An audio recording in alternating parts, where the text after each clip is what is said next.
So it's more like a task. And the problem is, a mistake a lot of people do is you take the task and you just put into your note.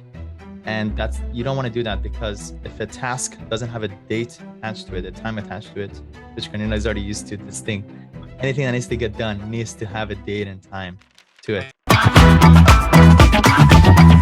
do have a question. Do you use please. any type of software like note taking? Like, I think it's Evernote that I use to try to put everything in one place that I can access it easily. Because, like, when I'm researching things, like you talk about articles, I have like a page, and so like I'll copy and paste the link there so that when I have time to go read it, I can just go there and find it easy. Is there any like note taking app or software that you use that works good with Google? Or Good question. So it depends on whether it's just a straight up just note, or if it's something that's actionable that you need to do. I would assume most of the stuff is going to be something actionable that you need to do based on that note. So it's more like a task. And the problem is, a mistake a lot of people do is you take the task and you just put into your note. And you don't want to do that, because if a task doesn't have a date attached to it, a time attached to it, which Karina is already used to this thing, anything that needs to get done needs to have a date and time to it. If not, it's basically just, I know I need to do this, which we know deep down it's never going to get done if it's just sitting in this list. You just start compiling this long list of 50 different things that needs to get done. So what I use is Todoist, and I use it religiously. And I'll share a screen of what it looks like. And it's the number one app that I use throughout the entire day. And what's cool about it is it's actually right now like a very clean, but let's just say in the future, tomorrow's, I already have exactly the things I need to do the next day.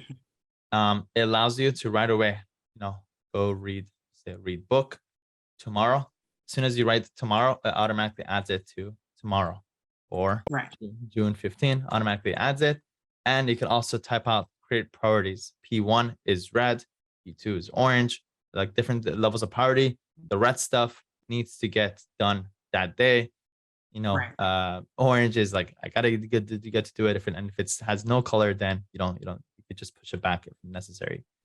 And the way that I use this is both on my computer. I always have it open, that I know at all times what I'm doing, and I'm trying to knock out as many of those red ones as I can.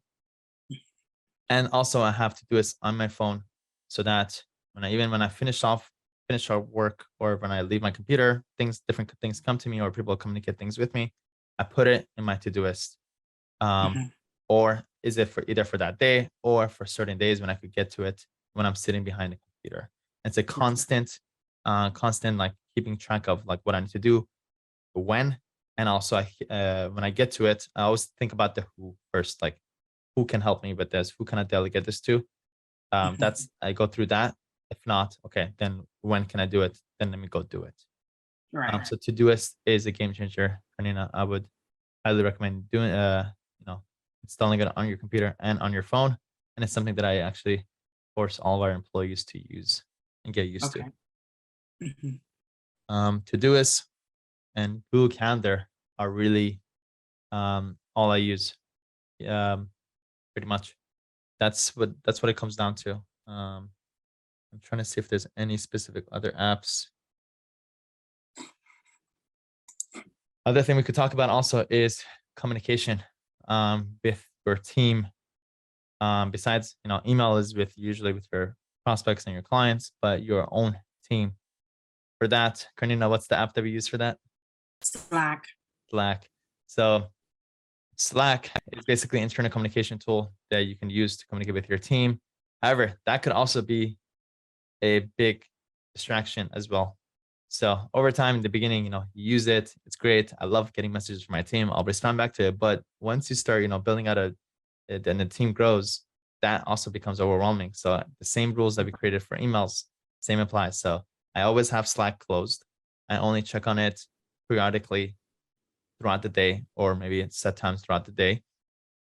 And basically, that will be another crucial place. Again, I don't want people to contact me another way. If you need to contact me, only in Slack, and then only when I get to it. Not whenever you feel like it, I get a notification. So for that, again, close the inbox, turn off all notification for that. And again, once you have your team that has very specific roles, then everybody just knows what they're doing. They move things moving forward. And then you don't want to establish yourself as the bottleneck either. Things don't necessarily need your approval. You need to be able to trust people to do what they need to do. You could still, again, if you're really concerned, if it's like legal work, then yes, you could be the last layer of reviewing before this gets submitted. But for the most part, you gotta kind of trust people to do their thing, and let them do it. So a lot of trust. Any other questions, Karina? No, I think that's a good start for me to get going. Oh, I do have a question. I remember you said something, you had posted something about your new morning routine. Yes. So just 3 weeks ago, it's been 3 weeks now. It was triggered by, actually, I always knew I was going to build up for it, to waking up early, having a good morning. But I knew it wasn't going to just happen, just like wake up early. I realized waking up early is more about sleeping early. So, and then when you sleep early, what are the triggers that makes you want to sleep late? So I think, let me try to talk this out, like the way that I started thinking about this. I read Tony Robbins' new book called Life Force. It's an amazing book, but one cool idea stood out to me. And it basically said, whenever you have a problem, don't try to fix the symptoms. Find the problem and fix that. So I realized if I'm waking up late, then that's the symptom. But what's the problem? And I realized the true problem was actually being on my phone late at night and taking my phone to the bedroom and basically, being on social media.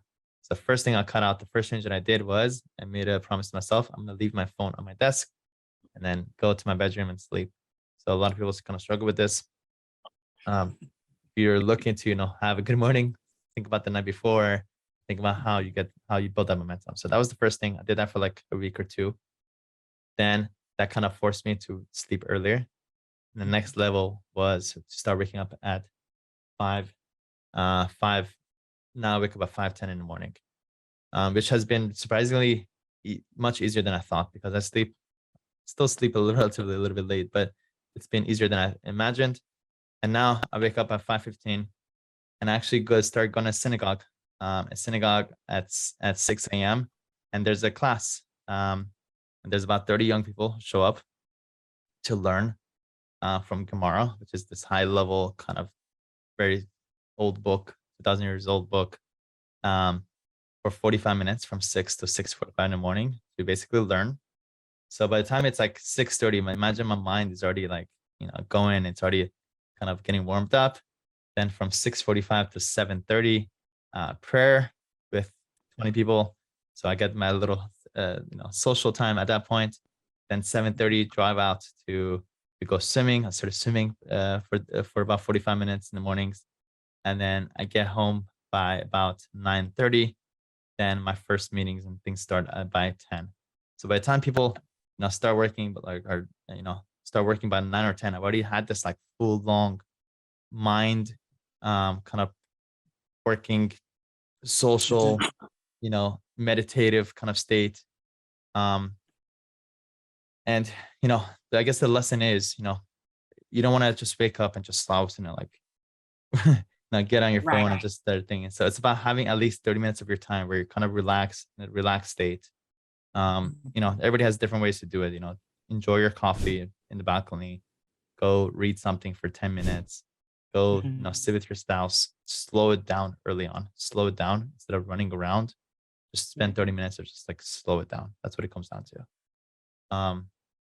So that's kind of what my morning ritual looks like. Before that, I used to have even a more strict morning ritual. I used to, was really into self-development a couple of years ago, where I would read for 20 minutes, then I would do 5 minutes of visualization. I would do like 5 minutes of affirmations.